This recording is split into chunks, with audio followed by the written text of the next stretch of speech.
Hello everyone, basta na po ang lahat. Tara naman po ang inyong lingkod.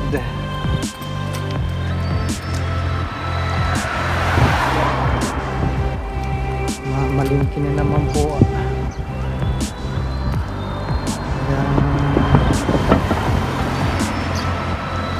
solo flight. Nawawala na yung mga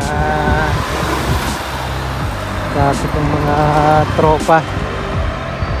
Nagsialisan na po sila ng Japan.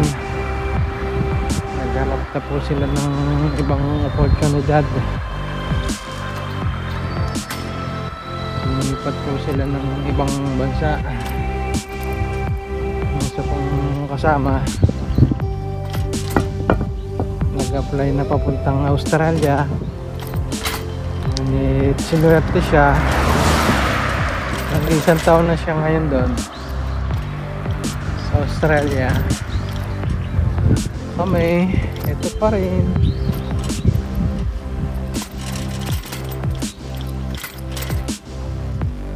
Dito pa rin po sa Japan.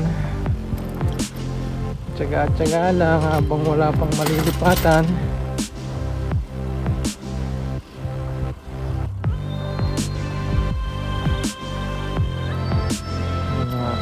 Mamatay na yung mga tanim dito kasi nagtataglabig na po ngayon dito sa Japan.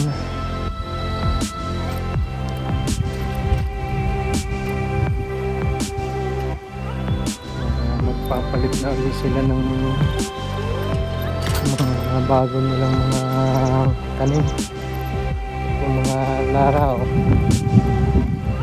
Sayang lang, no? Tatapon lang yung mga bunga. Hindi na po nila puti. Babayaan na rin kasi malamig na. Lara. Kapalit sila ng mga bago na mga pananim.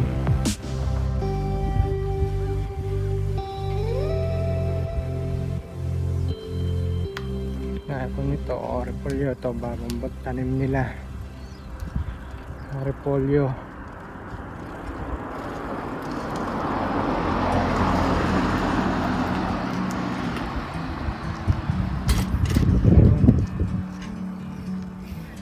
Cute ng bata.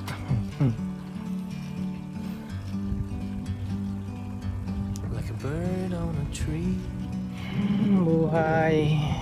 I'm just sitting here. I got Buhay na lang habang buhay. It's clear to see Trabaho. from up here. The world's so Taon-taon. Ito yung Pasko't bagong taon.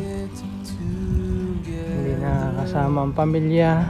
It's so beautiful. Malayo sa pamilya. Pag may mga kasiyahan, okasyon. We meant to be. In the great Absent ka sa mga kasiyahan. forever Mas tatang, oh.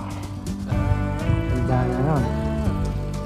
Pero sige pa rin siya sa kanyang mga gawain. Ayaw nila kasi na sila na-stuck sa kanilang mga tahanan. Gusto ko kasi nila lagi ng yung katawan nila nabibigat sa araw, nakababatak, from a distance you kaya mga ugali ng hapon. Alam niyo po ba dito sa bansang Japan, napakarami po dito ng bahay na abandonado na sa kadahilanan na wala po silang mga tagapagmana pag sila'y tumatanda na mawawala na sila, namamatay na, hindi na wala silang mapag-iwanan ng kanilang mga ari-arian, kanilang mga bahay. Kaya madami po dito ay mga abandonado ng mga tahanan. Kasi sila naman po ay hindi naman po against sa mga pag-aasawa eh. Ewan ko nga po ba kung bakit ayaw nilang magpag-asawahan dito. Hindi natin masabi kung takot ba sila sa responsibilidad o ever what.